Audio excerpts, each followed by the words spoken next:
Hello दोस्तों, मेरे YouTube channel पर आपका स्वागत है। तो चलिए कहानी शुरू करते हैं। कहानी अच्छी लगे तो प्लीज़ चैनल को लाइक और शेयर जरूर कीजिएगा। जीशु शिवांश मुस्कुराते हुए अपना सिर हिला दिया तो मीरा और कशिश वहाँ से वैदिक और दीपांजलि के पास आए। उनकी तरफ एनवेलप बढ़ाकर बोली, और ये तुम दोनों के लिए स्विट्जरलैंड का हनीमून पैकेज। वैदिक मीरा की बात सुन नाराजगी से बोला, ये गलत है ना दीदी। मीरा वैदिक की बात पर आंखें चढ़ाते हुए, क्या गलत है? अगर शिव और मैं एक साथ रहेंगे तो हम सबको घूमने में भी आसानी होगी, और आप अलग अलग पैकेज दे रही हो।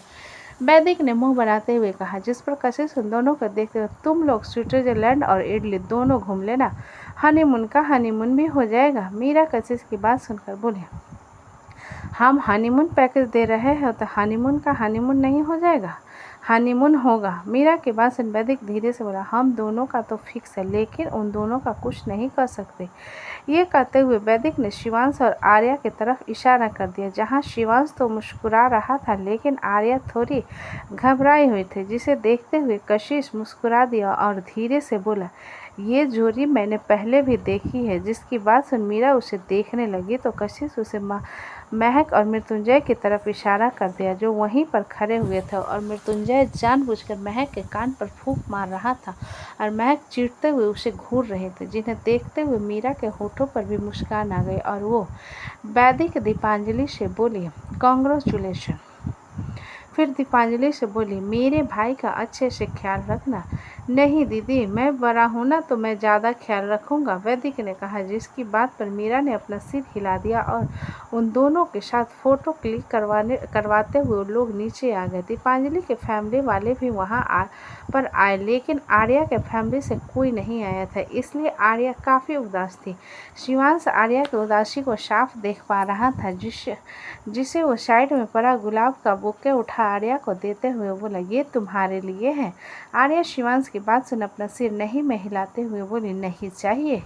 शिवांश आर्या की बात सुन बोला, एफडी का कोई काम आ गया होगा, लेकिन डैड ईडी को तो कोई काम आ गया होगा, लेकिन डैड को तो आना चाहिए था ना, आर्या ने रोंदी हुई आवाज़ में कहा, जिस पर शिवांश अपना सिर नहीं में, तुम ज़्यादा उदास मत हो, वो लोग कल आ जाएंगे। आर्या शिवांश की बात पर अपनी छोटी छोटी आंखें से उसे घूरने लगी तो शिवांश अपनी बड़ी बड़ी आंखों से उसे घूरते हुए बोला, अपनी बिल्ली जैसी आंखों से घूरना बंद करो, डरता नहीं हूँ मैं तुमसे। Oh really? लेकिन मैं तो डरती हूँ ना आपके इन भालू जैसी आंखों से, आर्या ने मुंह फेरते हुए कहा, जिसकी बात सुन शिवांश उसके चेहरे को पकड़ अपनी तरफ करते हुए बोला, क्या कहा तुमने अभी? भालू जैसी आंखें? दिमाग खराब है तुम्हारा, या तुम्हारे चश्मे का नंबर बढ़ गया है? मुझे चश्मे नहीं लगे, शायद आपने नोटिस नहीं किया, आपकी आंखें भालू जैसी हैं। आर्या ने शिवांश के हाथ को हटाते हुए कहा, जिसकी बात पर शिवांश उसे उंगली दिखाते हुए बोला, तुम्हें तो देख लूँगा मैं। जिसकी बात को इग्नोर कर आर्या सामने की तरफ देखने लगी। इधर एकांश कुर्सी पर बैठा आइसक्रीम खाते हुए आरव से बोला, इन लोगों की जोड़ी को देखो, दीपा दीदी 27 साल की है और भैया 32 साल के, मतलब 5 साल बड़े। फिर शिवांश की तरफ इशारा करते हुए बोला, और इन्हें देखो, भाभी 23 साल की है और भैया 30 साल के, 7 साल बड़े हैं भैया। पता नहीं कैसे अपनी छोटी सी बीवी को बर्दाश्त करेंगे। आरव ने एकांश की बात का कोई जवाब नहीं दिया, क्योंकि एकांश के पीछे मृत्युंजय उसे ही घूर रहा था, जिसे अपनी बात का कोई जवाब न देता हुआ देख एकांश बोला, मुंह में दही जमा रखी है क्या बैटरी? बोल। ये कहते उसने आरव की तरफ देखा और मृत्युंजय को देख उसकी सिट्टी पिट्टी गुल हो गई, जिसे चुप होता हुआ देख मृत्युंजय बोला, हाँ बेटा बोल, सुन रहा हूँ मैं, मजाक उड़ा मेरी उम्र का।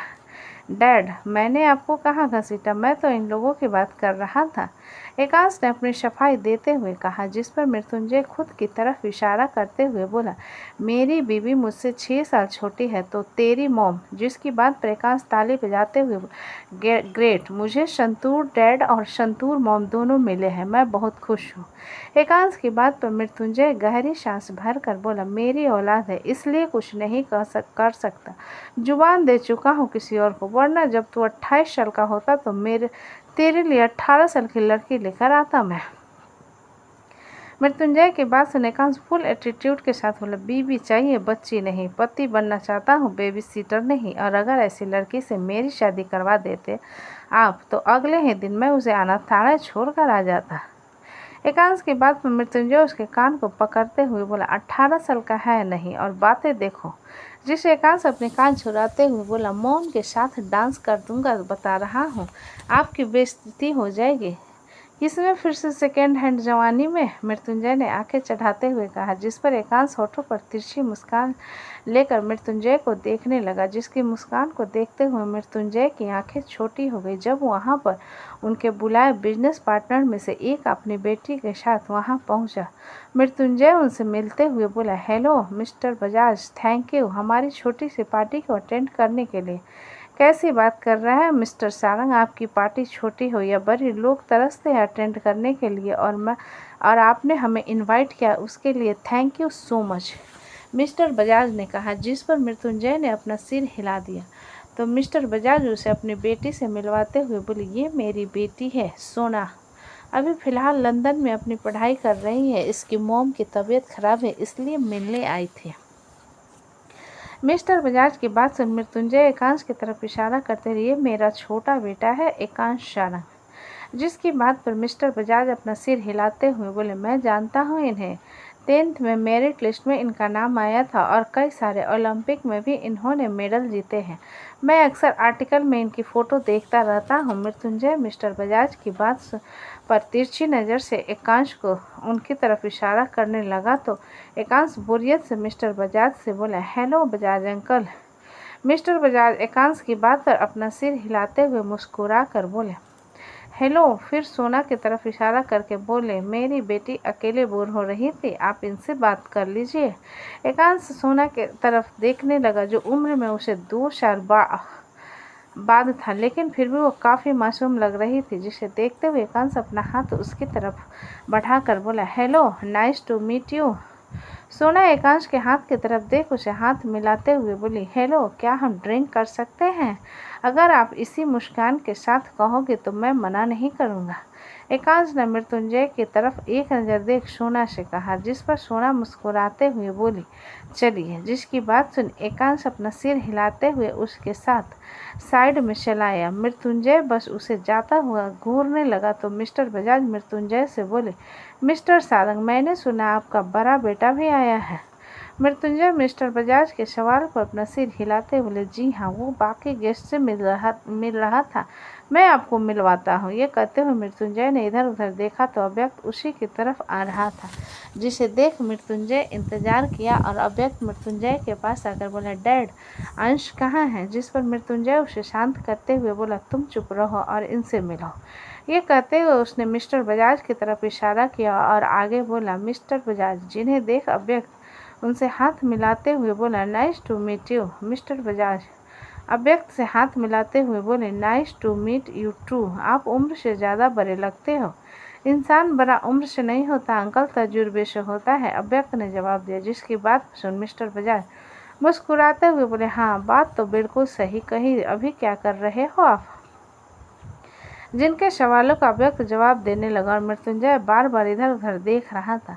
उसकी नज़र एकांश को तलाश रही थी। वो जरा सा बदमाश लड़का था। जब उस रिसेप्शन पार्टी के बीच एकदम से लाइट्स ऑफ हो गई और हर तरफ अंधेरा सा छा गया, जिसे देखते हुए लोग बातें करने लगे तो बैकग्राउंड में गाना बजने लगा और सारी लाइट्स एकदम से ऑन हो गई। वहाँ पर कई सारे बैकग्राउंड डांसर्स खड़े हुए थे, जहां एकांश लोगों के बीच खड़ा हुआ था और उसके साथ सोना थी। जिसे देख मृत्युंजय की आंखें चौंकी और अव्यक्त मृत्युंजय की तरफ देखने लगा। जब सॉन्ग शुरू हुआ और एकांश अपने साथ अपनी चाची और महक को भी स्टेज पर ले आए, जिसे देखकर मृत्युंजय की भवें तन गई तो एकांश वैशाली से बोला, चाची आज बता दो कि आप कौन हो।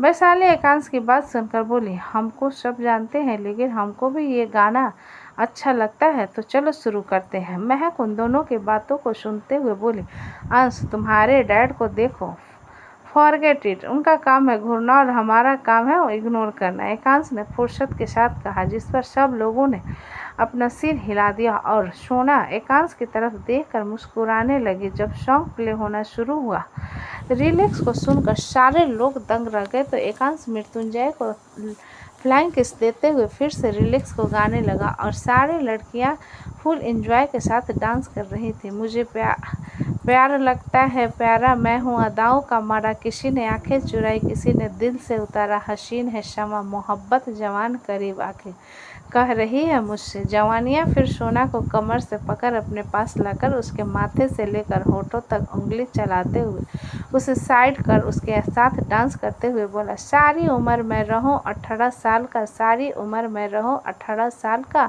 दिल दे दे दिल दे दे दिल ले ले दिल ले ले, दिल दे दे दिल दे दे दिल ले ले दिल दे दे, ये सारी उम्र मैं रहूं 18 साल।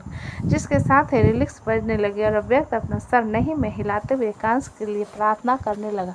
जब वहां पर आए सारे गेस्ट भी डांस और सॉन्ग को एंजॉय करने लगे, जिसे देख एकांश उछलते हुए अव्यक्त के पास आकर उसके हाथ को पकड़ कर बोला, चलो ब्रो तुम्हें डांस करना सिखाता हूँ। इतना कहकर एकांश अव्यक्त को खींचते हुए अपने साथ सब लोगों के बीच में ले और उसे चूमते हुए बोला, जानम ए उम्र तो आती है एक बार, इसमें है सोखिए इसमें होता है प्यार, रोक लूँ वक्त को ये उम्र न ढले, जिंदगी भर शर्म सिलसिला ये चले, मिल रही है हसीनों से हसीन निशानियाँ, उसके लिए कहते हुए सोना एकांश के गाल पर किस कर लेती है तो एकांश का चेहरा सर्द हो जाता है, जिसे मृत्युंजय देखते हुए उसके पास आए एकांश को साइड कर बोला, डांस करो।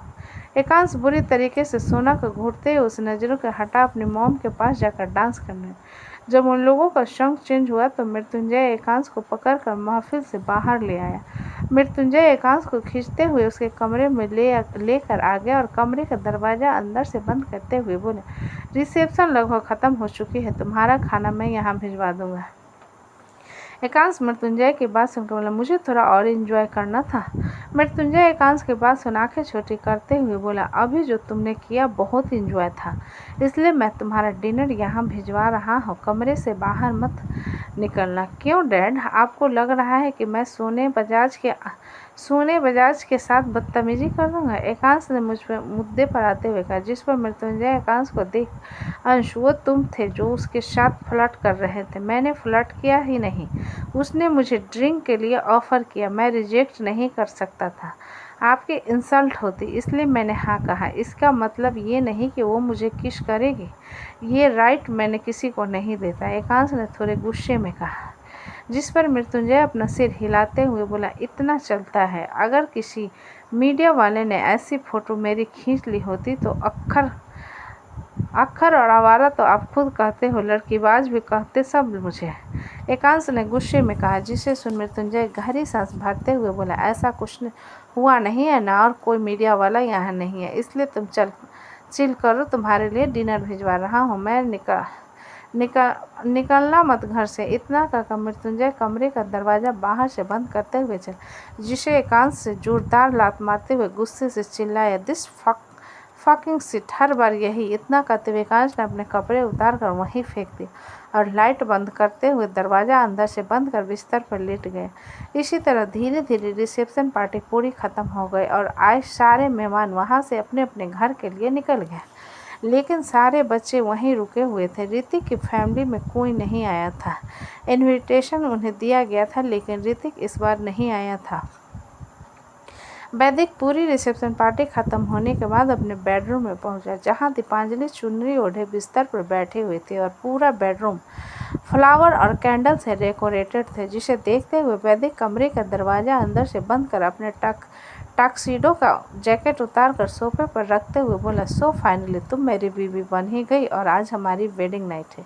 ये कहते हुए वैदिक अपने शर्ट के स्लीव का बटन निकालते हुए आकर बिस्तर पर बैठ गया और दीपांजलि की तरफ देखने लगा। दीपांजलि वैदिक की नज़र को महसूस करते हुए धीरे से बोले, ये दुपट्टा हटाओगे या मैं उठाऊंगा, लेकिन पहले मेरे सवाल का जवाब दो, वैदिक ने कहा। जिस पर दीपांजलि उसकी तरफ असमंजस में देखने लगी तो वैदिक उसके दुपट्टे को निकाल बिस्तर से नीचे फेंकते हुए बोला, तुम्हारी डायरी कहाँ है?